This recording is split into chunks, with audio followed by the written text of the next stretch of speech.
So would you say the vines are looking better? Yeah, probably yes, and the notice that the vines are in better condition, and from previous year, and as well the yield production probably will be one of the best from 2019. Of course, they 2019 they were like young vines, but from 2022 definitely. So yeah, we hope to have a lot of wine to make. Yes, because you've bought 2 new tanks, you said. Yes, we bought 2 new tanks, which probably we estimate that we will have more liters this year. So yeah, of course it's better because if we have like a spare tank, an empty tank, normally we fill with buying other grapes as well. Sometimes. But so this year we will not, of course, even think about it. Yeah, so that is a good. So you've noticed the yield increase, 100%. basically. 100%. Yeah. I mean, as you can see, there's a lot of fruits. Yes. It's vine.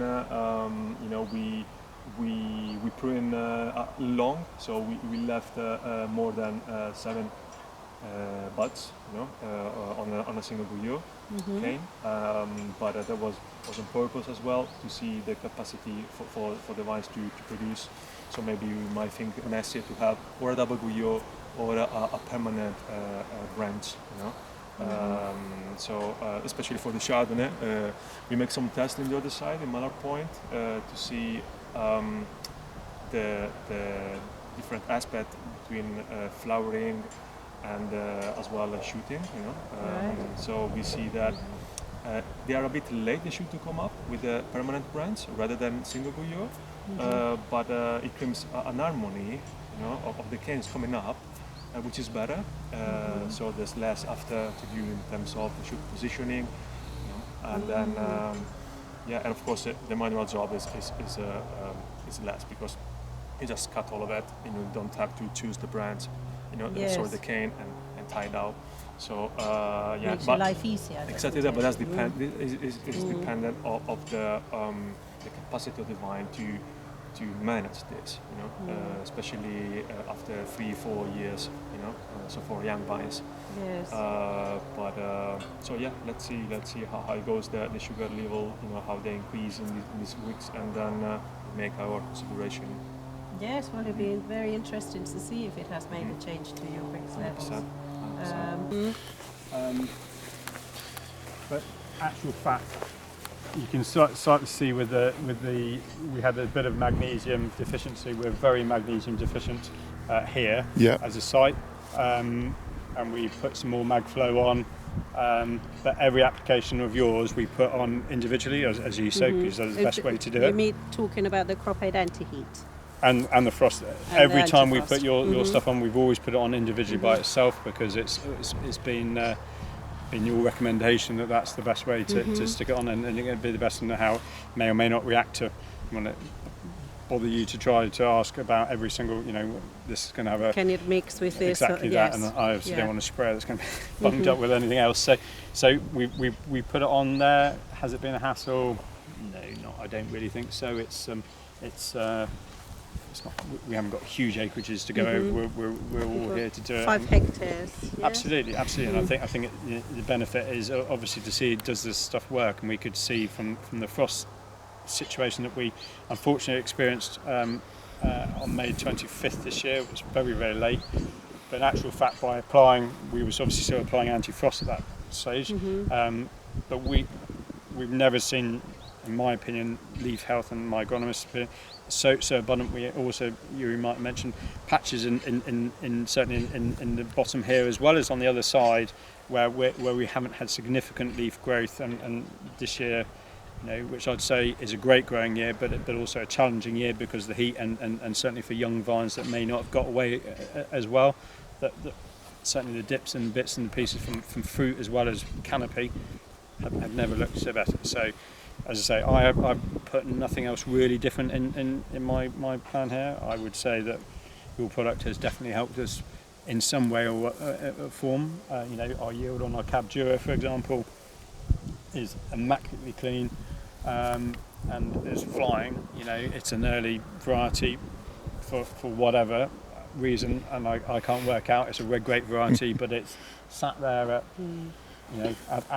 at its potential, what it's doing now at the minute, and we've got a healthy canopy at the top there, just loving itself. So you had the anti-frost applications as well as anti-heat, I've been told. But you had a frost problem there at that point that we had a dusting here. Yeah. On some leaves, but this site, as the crow flies, we've 2 sites here over the 5 hectares. We have 500 metres probably as the crow flies between the 2. This side is a bit more sheltered here with the industrial estate and the big trees here. Down the bottom we had a bit of a dusting on the leaves down the bottom. We lit no frost protection in here whatsoever at all, and that's what we got. We had frost protection over the other side, and we have agro-frost burners as well as some candles on the other side. And at the bottom of our site on there, which is where our Bacchus and our Pinot Meunier is, at the bottom more flatter area there, we did suffer on leaves which were probably like so, but we had inflorescences and shoots that were out that were sort of here on, because we don't tie down until the risk of last frost risk, which for us in 2020 was the last time we suffered this, and that was May the 15th, so this is 10 days later. And so we had started obviously on this site here, because this was early, and we were tying down here, and we hadn't got to that site, so everything was up. So usually about 7 or 8 buds on our canes, so 7. Obviously the Acrotonia shot straight up here, so everything that was right up in the air here was good. But more so as we got closer to the fruiting wire down here, round the crown, or 1 to 4 was what suffered really. So we came down. So yes, it looked not pretty. But did you use the product on all the varieties, including those? But how quickly you managed to put the anti-frost onto the crops prior to frost? Well, this is why I say I couldn't really say to you that I think your product didn't work, because the time scale in between, and if you look what you set out, which is applying it in the autumn before, and then maybe 2 weeks or so before, and then 48 hours, and then 48 hours before the first. We only hit the 48 hours at the bare minimum. We haven't done any of the others. So for me to sit here and say it doesn't, but for me to say where it was, and most of our inflorescences, I say, haven't really suffered. It was leaf damage more than anything, and that I put down to potentially your product, but more so the lateness of the spring frost, and therefore the more advanced of the vine it was. So it was strong enough. It wasn't literally first leaves and baby shoot out. We had a bit of strength in the vine, and obviously we were not tied down, so everything had shot all the way through. So I think a combination of all of that helped. But we didn't give you that. But we reapplied it then as the vine. We gave it 2 weeks for the vine for the nature to start to regenerate itself and go again, and reapplied that on it as well as the rest of the vineyard, and the canopy growth and everything else we've got back since that. Bear in mind the season it had to deal with the heat. For me, I can only put it down to that. The properties of the product inside it has helped. Which is anti-frost you used that time. So we put 3 applications of the anti-frost on. So the very first one before the frost and 2 after that, and then we've now since done 2 anti-heat ones since then. So that's what we've done this year. So what are your observations about the anti-heat in that case? Well, I'd say our anti-heat has gone on in between what we had 4 heat waves.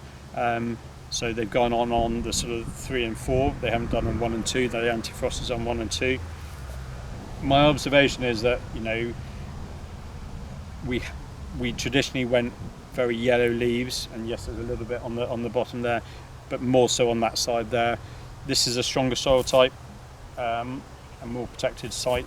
That side there is on a lot lighter, sandy, gravelly land.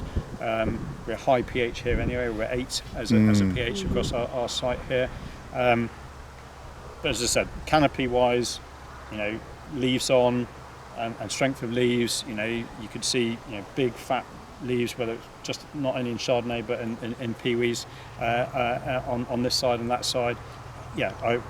I think we've just had good canopy, good leaf structure without vigor. You know, beforehand we can have that, but what's the point in paying for chemical to grow canopy? Well, that's not what we want. Is good leaf strength that's going to give something back to the grapes in the future, and that's what I think I'm certainly seeing this year, as opposed to not nitrogen, but putting what will give you the effects of nitrogen, if you like, in growing greenery here, only just to strip it off to put it on the floor, which is a waste of money. Whereas I'm actually seeing the benefit. We don't have lots and lots to mulch back in, you know, and onto there. We have good amounts, but we're stripping off sensible amounts. So, yeah, I think yeah, that's an added benefit. We can see health in the vines, and you know, and setting themselves up for next year. Again, you can see the wood, you know, as it's going through for next year. It all looks really strong and healthy as well. So. Yeah, as I say, we haven't added anything else definitely into our programme, so I'm a strong believer at this point, certainly, that Cropaid, heat and frost have been beneficial, certainly to Mallard Point's growth this year. Thank you. You mentioned also your agronomist made some observations. Yeah, absolutely. You know, she's seen us all the way through now from our growing. You know, and you know it for one and now two people, but it's been one for the last 4 or 5 years, you know, me and I have another job as well. I had another job, you know, for me to get over to do things. So I wouldn't say everything was done exactly at the right time, etc. To do things, but nevertheless, you know, when I see a 4-year-old vine here, not only producing the fruit, but the trunks and the setup of the vines, etc. on a site, and then I'd say then the canopy, and in a year which people would say has its challenges. It's had its challenge from the spring frost point of view, which, you know, over there we bounced back from. Here we didn't really suffer from, but from the growth point of view, we've been flooded for the last 2 years. You know, the bottom part of that site has been 3 foot nearly underwater. Okay.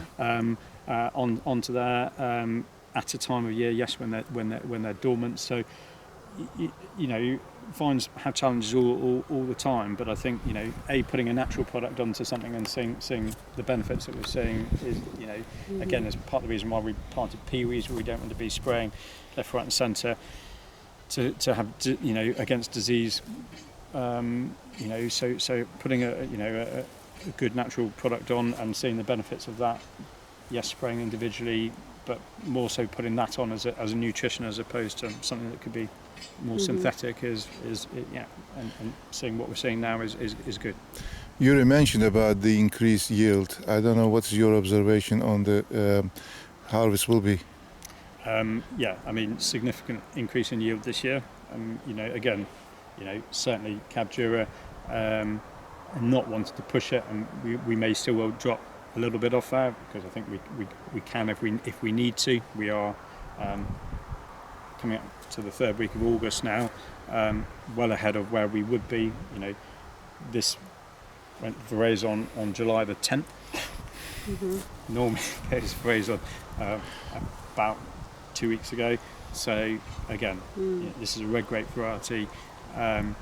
Yield wise, at least 50% more than what we had last year. Wow, that's brilliant. That's But that was year 3. We weren't obviously doing that. This is still year 4, which would be when we would expect to do things on here. Exactly. That's a peewee, and we know peewees will obviously crop more so than the more noble varieties. But even so, the Chard is certainly noticeable up. Again, health-wise, canopy, everything else, and the Meunier. This site especially, which we don't spray as much with synthetics anyway because of the peewees on here. But again, it's just therefore be more. Well, I'd say more of a one to give you an outcome, because yes, it's had it over there, but it's also had the synthetic nutrition, if you like, on there, the Organomix, for example, that we apply on the site. Again, another organic nutrition to go onto things, but this literally has your Cropaid onto here. So I would say yes, certainly we can see yield improvement, canopy improvement, and vine health and vigour improvement across from using it. As I say, we haven't added anything else different to our spray program. That's fantastic. Can you give me any idea your application rate based on the size of the field? What did you use? Do you remember the amount that you have applied? You're using 1 litre of AntiHeat per hectare? So 1 litre per hectare, and we put it on fairly wet. So I actually go out and will adjust, because of the difference in canopy, because we have different ages of sites. So we will shut nozzles off, for example, on there or put more on there, obviously, to make it as wet as possible. What we're applying on, we're usually putting on sort of, I'd say 200 to 300 litres of water a hectare on there. So we're putting quite a lot on there to really sort of soak it onto there, and not and slowing down really on to really make sure. And we use an orchard sprayer more so than a vineyard sprayer. So that by nature is may not look completely pretty, but it is actually putting more on, which I think for us we're seeing the benefit of that in going on. So it's really sort of opening it up and getting underneath and inside. Perfect. We do recommend to the point of runoff, so that's perfect. Yeah. Well, as you can see that if you implement these products into your growth cycle on a yearly basis, you will have much more results, much better results. I believe so. We will. We're certainly going to be keeping ordering the AntiHeat and the Antifrost to see it. You can't. I'm very happy with what we've got, and I'm a firm believer it has had a net result. But you'll only see this by carrying on. Nothing happens exactly for a reason for the first year, and I think we've had no detrimental effects. Let's put it that way, and that's the main thing. Had we had that, we'd be having a different conversation about things, and therefore it would be stupid not to carry on to continue to see what are the benefits that we can see we have already. So yeah, that's what we're going to do. Brilliant. Yeah.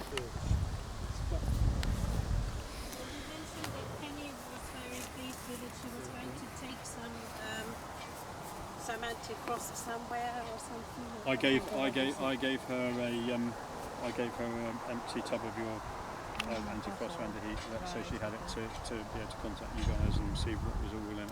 So yeah. Because she saw the difference, I think. I think she can see. She can clearly see the difference on what's going on here. I mean, there's nothing else that is looking. As good, I mean, this is the second only commercial planting of this variety in the UK, Cab Jura, and the advice given to me at the time by the breeder / nursery, so Volker Freytag, was it may or may not make phenolic ripeness. A lot of people in this country plant Cabernet Noir because it will just about make it a little bit earlier, whereas this can, albeit it comes earlier, it can need that little bit longer to do it. But certainly from what I can see at the minute, it's just. So, what? Just so that we understand it clearly, how would this have looked last summer when you weren't using Cropaid products? Well, I think our canopy was not so bold for starters. Obviously, it was year 3 last year, so we weren't trying to push. And don't forget, we had a completely different growing season, so we need to be fair to the weather. As far as what we have got things to be absolutely ideal as far as it is gone. But that said, being year 4, we have an established root system and trunk, etc. But it's not, we're not talking 20-year-old vines or even 50. So they have a way to go, but they have supported, what is actually an awful lot of fruit on there with no real headache at all. So last year, as I say, it was there, but we didn't have anywhere near as much. And not that we were trying to, but even so, as I said, at least 50%. Even if we'd had another 10% more on, but there was also bits down the middle here where you get to, and there was nothing really. You know, there was no real canopy, there was no real fruit, etc. onto it. Whereas this year that is completely different. And we do have two kind of strange patches, both on this side and that side, which again, no one's really been able to put their finger on what it is. But this year we haven't seen it. Right. So you had a good yield out of those weak Exactly. vines. Exactly that. Right. Okay. That's interesting. We apply Casali to the grounds in granular format, and we have to do that in the autumn, and we have to do that in the spring. When we applied the Casali granularly, and we do it interrow with an interrow spreader as opposed to a cross with a wagtail spreader, and but already the ground was too hard, and the uptake of the vine was it. So we've done well, with what it has on there, but there wasn't the moisture to take it in. And we'll have to apply it again, probably a bit more to help. But otherwise, we've had to do it in liquid format to do it, and that's probably what the vines just really only lacked. Really, you can see a few odd yellow leaves in the shard over there, a bit more so on the Sauvignac. But again, the ground wise here is better. I'd say is stronger, thicker ground here. But yeah, no, just I can't really say that there has been any. There's no detrimental effect whatsoever at all. You'd be stupid not to try Cropaid. But you've noticed the general health of the.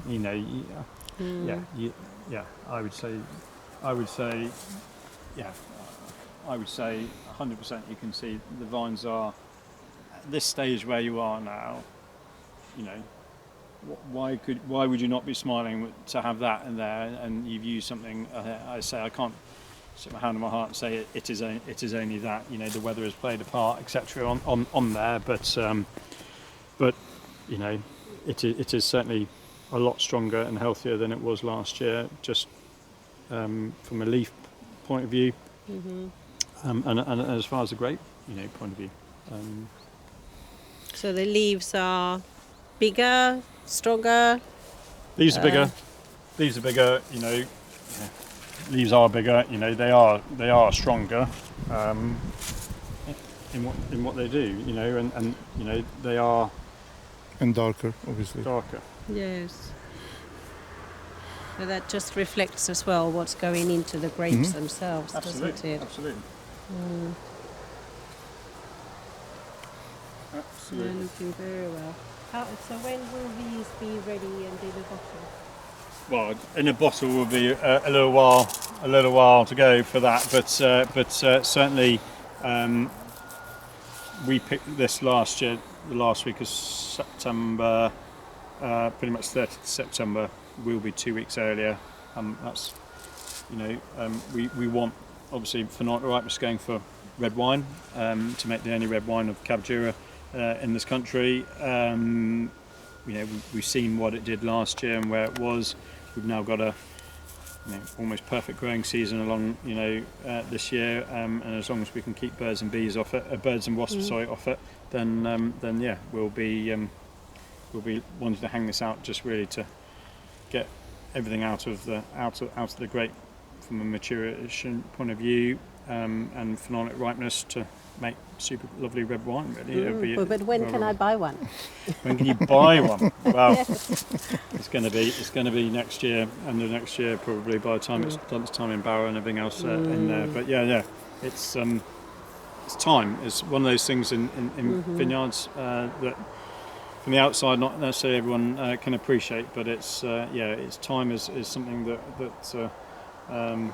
we just have to wait and see what happens really with grapes, both on the vine and in the bottle really, or in the tank. It's barrel. It's time creates the wine.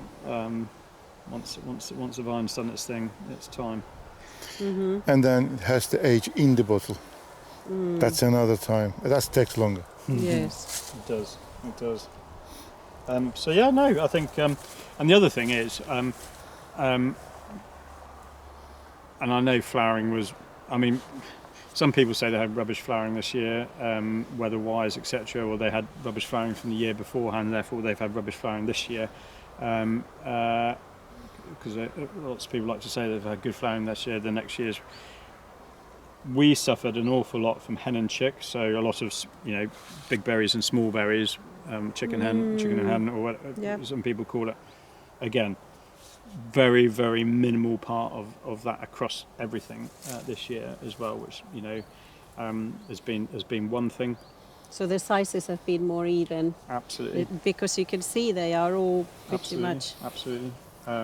So that's been one thing. And I suppose the only other thing I'd say that, again, but I'd say this is more down to our pruning methods that we've tried and how we've done things, but I think it may well have, I don't know whether it would have helped so much with this, we'll see next year with this, is we would find that the vigour of the vine on the intershove out to the end and then work its way back.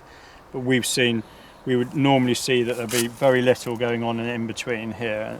This year, we've seen certainly across the board that the vine, you know, has very much on everyone popped out, and we've got fruit on everywhere. Whereas beforehand, we weren't getting that across on everything. So, you know, the shoots, the canes coming out, from everywhere, you know, whereas we would find that in the in-between, sort of 3 to 4, 2 to 4 or 2 to 3 to 5, we were finding were very immature, and not really, or not cropping, and so it was very much 5 to 7 and 1, Yes. and the spurs, and that was that. So. Interesting. So, and in terms of the quantity of grapes that you've got per bunch, would you say that is different as well? The quantity, or Yeah. I mean, we are predominantly a still wine grower. You know, this will go for still red. You know, we don't. You know, if this canopy wasn't up to it now, half of this would be on the floor. End of. You know, there's it's a harsh reality in growing grapes in this country. You know, that you have to understand that a vine will only support a certain amount, and you have to be able to understand to drop fruit, to have the quality. If you you know, it is one thing. So, you know, there are still bits, you know, that need to come off, and that's what we're actively doing now. You know, that isn't going to happen. It needs to go on the floor, you know, and not be greedy. So. Yeah, are we happy with it? Yes, we can certainly see that the canopy of the vine is able to support what it's doing. Yes. Would you say that the stems are different? Have they grown or developed better, or are they stronger? I think the lignification, for example, has started slightly earlier. You'll start to see the wooding on here. Now, is that down because the growing season is going so quickly now that the harvest is going to be, and it's starting to do that? But I would certainly say that the lignification of the wood is certainly happening sooner. Is it stronger? Yeah, I think there's been less potential of accidental damage because the wood is stronger as well. Yeah, but just in general. Yes. Yes, but one of the other things I'm just thinking now, I know you're trying to take some of these off, but in some other crops people do mention less fruit drop. But well, all I can say to that is we would drop fruit if we would see the vine is not able to cope. So that's canopy, leaf, you know, whether it's leaf strengthen or the amount of leaves are on here. Are we on our typical 12 to 14 leaves per vine? Yeah, we are. You know, we're obviously, as I say, going to take the shoulders or secondary bunches off that is here. But I'm actively not looking at vines that are, you know, bar that little bit of magnesium deficiency, which I think is coming out the back of now because it's had the spray onto it. It's not going to cure it completely from where it is, but it's not actually going to be detrimental to where we are. You know, yes, you've got to be able to be reactive, and sometimes in viticulture it can be dangerous. You know, you're almost on a knife edge of, you know, have you applied too late to whether it's a mildew problem or whatever. You've got to be proactive before the problem onto things. We're lucky we can. You know, we live on site where we walk through these vines every single day, you can see everything. and we can see what is going on. But in the same way, Cropaid, you know, we knew we would only really see the benefits by following the instructions, and the instructions were apply. Well done you for following the instructions. Not everybody does. apply that way. You know, if you want to see the results of it, and you know, you kindly allowed us to do that. So you mentioned mildew. Do you normally suffer much with it? We're quite lucky that we are, you know, we're a bit further north and we're quite a breezy site. We're not right by the coast. There's a big water feature in the middle of Rutland. So our row spacing's 2.4 metres, our vine spacing's 1 metre. So we do have a bit of a breeze that comes through our site, which can be a hindrance, in, you know, especially if it's really hot weather. So 2022, you know, the vineyard, you know, was quite breezy, hot breezy, and so, you know, there was water stress to the leaves. That for me would have been a great comparison to see, really. Sorry, that for me is a great comparison to see where we haven't had that. I wouldn't say we've had a lot of hot wind, but in a year to compare the last similar to what we've had, bearing in mind that we've had no real comparison years. Yes. For me, anyway, in growing vines, so 22 is close, I can say, to 25. But the vines were younger. But year 4 over there, this is year 4 here. We suffered from water stress in leaves, where we were getting to the stage where, you know, we were very much a yellow canopy by now. At the stage here, we're not seeing it here. No, and yet it's been hotter this summer. No, than last year, or to me it seems like it was hotter this summer. I would say drier, but I would say the season's on par with. You know, with similarities, right. You know, whether you say exactly where it is or not without looking at records, but there's a lot of similarities to 22. For us, we weren't there as far as, I mean, yes, this is year 4. That was year 4 then over there, but if I had to compare that year to this year, it's been certainly over here anyway, different site, slightly over there, but this is certainly leaps and bounds different as far as productivity to 22.